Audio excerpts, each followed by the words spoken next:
Let's get to this with the roundtable now. I'm joined by ABC's Matthew Dowd, former governor of Michigan, Jennifer Granholm, now teaching at UC, University of California System, Bill Kristol, the Weekly Standard, Paul Krugman of the New York Times in Princeton. And Paul, you're looking great since the last time you were here. Less of me, anyway. Well, welcome to all of you. And Bill, let me begin with you. If we would have been here 2 months ago, we would have thought a shutdown was possible. But all of the leaders, Republican leaders in the House and Senate, against it, yet it's happening. Well, you know, these people are elected individually. They're not elected to rubber stamp decisions by Speaker Boehner or by Leader McConnell. So they've decided they would like to delay the implementation of a bad law that is, in fact, the president himself has had to delay parts of it. If we were sitting here 11 months ago, though, and the Republicans were in total disarray, Romney had lost, very demoralized party, I think it's impressive what the Republicans have done, and the Republican House deserves credit for it, and the backbenchers in the Republican House deserve credit for it. The party's rallied. The party's doing fine in the polls. The congressional ballot is about even. President Obama has not succeeded, except for that tax hike on the wealthy they had to give him right at the beginning. He's not succeeded in getting his legislation passed, which is a good thing. So I think... Isn't the shutdown going to backfire? Not necessarily if it's a day or two or three. There have been shutdowns throughout the last 25 years. And as you know, they don't always backfire. It's a little delicate. But look, why not delay at least parts of Obamacare for a year? Because it's the signature achievement, you know, and it's funny. Is that a good reason, a political reason like that? And it's a good thing. It happens, in fact, to be a very good law. You see, one of the things I think that's going on here is just a failure on the part of the Republican caucus to actually understand anything about this thing. That they haven't done the policy, they haven't understood. In fact, almost all of the substantive news about Obamacare over the last couple of months has been good. The premiums are coming in well below expectations. Healthcare costs are moderating. There will be some technical glitches with the computer systems, but those are not fundamental. So actually, people who support this law are looking forward. They're actually almost cheering at the preliminary results. So the odds are that this is going to do a lot of good for a lot of people. Why not put it into effect now? Should the president have delayed the employer mandate?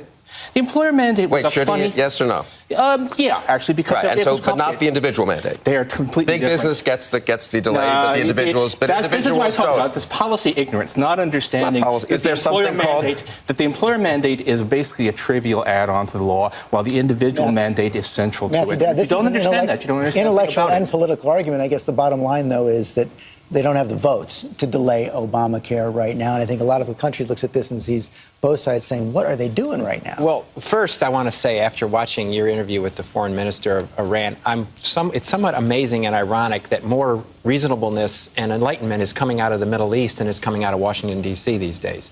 With everything that's happened with Syria and the chemical weapons and all that, it's like we are now in a situation where we have to look at ourselves and say, why isn't our own act in order? One of the biggest problems that's going on, I think, in this country today, and this government shutdown, which everybody knows is a bad idea and ultimately will be bad for the Republicans, and they only hope it's only temporarily bad, that is that way, is there's a large part of both parties that refuses to accept what actually is going on. So if they don't like the result of an election, they contest the election. If they don't like the result of a legislative, something passing the Senate, passing the House, signed by the president, which is the Affordable Care Act or Obamacare, we actually are in a situation where we should accept it. I have some disagreements with it. I think there's great parts of it. I think there's some parts of it that could be problematic. But it is the law, and we should accept it. But part of the problem is in our politics today is that we refuse to accept our institutions, our legislation, and our elections. Of Democrats doing something comparable. Of accepting elections? Of refusing to accept the results of an election? Democrats thought the Iraq War was wrong, right? But they didn't cut off the funding. They did try to cut off the funding throughout 2007, 2008. Oh, not seriously? Really? What were all those votes about? Where was there a confrontation like the one we are about to have, the scary one about the debt limit? Well, and that's what I want to get to. It wasn't tied to the debt limit at the time, but the president seems to have made the judgment, Governor Granholm, that negotiating over the possibility of default is even worse. The consequences of negotiating are even worse than the default itself, if he means what he's saying right now. Right, because that means every single time they put it off for another month, the debt limit, they will be taken hostage again. And we saw that in 2011. In fact, that's the lesson that people are taking from what happened the last time the negotiation occurred. To me, it is mind-blowing this week that we see leaders of our biggest global adversaries, Iran, Syria, to your point, acting more rationally than the House Tea Party Republicans, that they are willing to take the whole country, the whole economy down for an issue that they lost in the election. You know what the They've counter to lost that is? 40 They say the times president is they willing to voted talk for to the Iranians. Why doesn't he talk to the Republican leaders in the House? Well, he said that he would negotiate with the leaders in the House, just not at a point where you break down the entire fiscal system in the country. I mean, if he wants to negotiate, if the House wants to negotiate over the budget, then meet with the Senate. The Senate's passed a budget. The House has passed a budget. Do it in the normal course of things. That negotiating is, you give us something, we want, we'll give you something you want. Everybody wants the debt limit raised because nobody wants financial catastrophe. So saying, give us what we want in return for not provoking this catastrophe, which will hurt everybody, that's not a negotiation. So how does this end? It probably ends with a very short government shutdown, and I think it ends with the debt limit actually being raised. And hopefully the president will decide to negotiate, as previous presidents have, on the debt limit. One reason the House Republicans are pushing for a negotiation is that the Senate does not take up bills the House Republicans passed. They passed the suspension of the individual mandate, which is key to Obamacare. That's why it's a good thing to delay it for a year, and it's not ready to go into effect. They passed a delay of that for 1 year, with 22 House Democrats voting for it. Speaker, Majority Leader Harry Reid just hasn't taken it up. They haven't taken it up. They haven't taken it up. But also, I just want to say one thing. Suddenly, this great approval of the foreign minister of Iran and Syria, I think you guys really want to rethink before you start praising a guy who sat here and just lied to George about whether they have a nuclear weapons program or not. That is not like, oh, gee, they're so wonderful. No, they're so wonderfully rational. The point is that people are willing to sit down and be rational for people who we have been adverse to for long periods of time. And you've got the House Republicans who will not act rationally. And just one more point about that. You really want to take that position that the Iranian Republican Guard is more rational than the House Republicans? Let her finish the point and then... The way this ends, or at least the theory, is that it ends with, believe it or not, Wall Street coming to the rescue.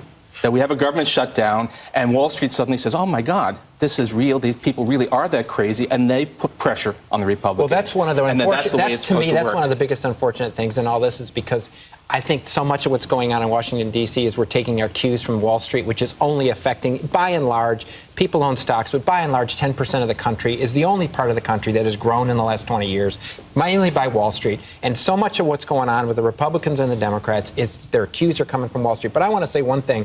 I think the Republicans are being unreasonable and they're doing things that could politically hurt them in this, and they should be in a process of getting this deal done. But the Republicans, it's not just Tea Party, 70, 80 members.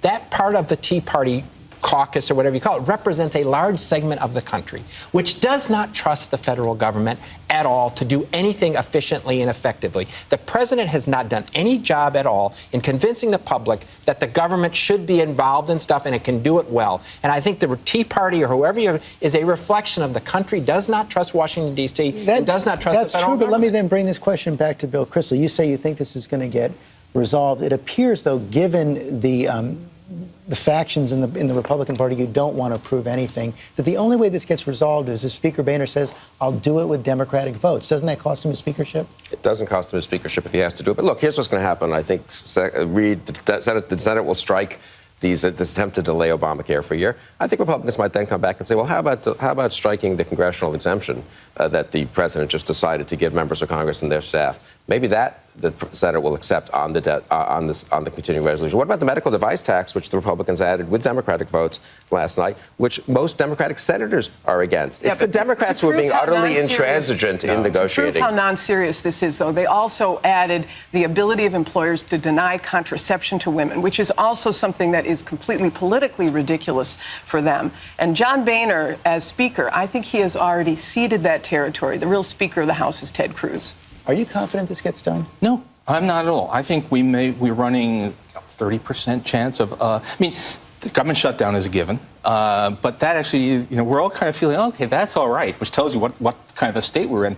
But no, I think there's a 25, 30% chance of a default, and God knows what happens then. And given that, you still endorse the president's position of not negotiating? Because his choice is not whether there will be a default. His choice is whether you just put off this issue a month or two. It's just going to keep coming back unless it's resolved, and why not do it now? And ultimately, the politics of all this will be the implementation of Obamacare. If the implementation of Obamacare actually happens and people see savings, they see some wrinkles in it, and it goes about reasonably well, the president and the Democrats are going to be final there. If it does not go about reasonably well, somebody's going to address it in 2014 or 2015 and fix the problem. But ultimately, it's the implementation of the act. And I think Republicans just said, go for it. Implement the act, and let's see how it goes. Ted Cruz came close to saying that was his fear this week, that Obamacare would take hold and people would never want to get rid of it.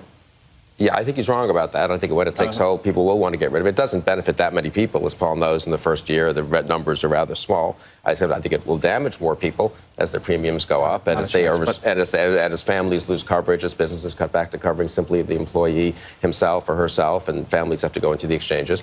So I'm happy. I mean, I think it's bad law. We'll see how it plays out. But you can't really blame people who ran saying they would do their best to delay this bad law from happening for trying to do that. It's like Democrats ran saying in 06. Democrats ran in 2006. Democrats ran in 2006 saying they were going to get us out of Iraq, and they spent all of 2007, 2008 undercutting our efforts in Iraq. But Bill, this law passed, was signed by the president. Then the president ran a re-election campaign. The American public voted for him overwhelmingly. Republicans need to fold their tent and say it's the law. I disagree totally. The members of Congress we're going to have to end right now. Thank you all very much.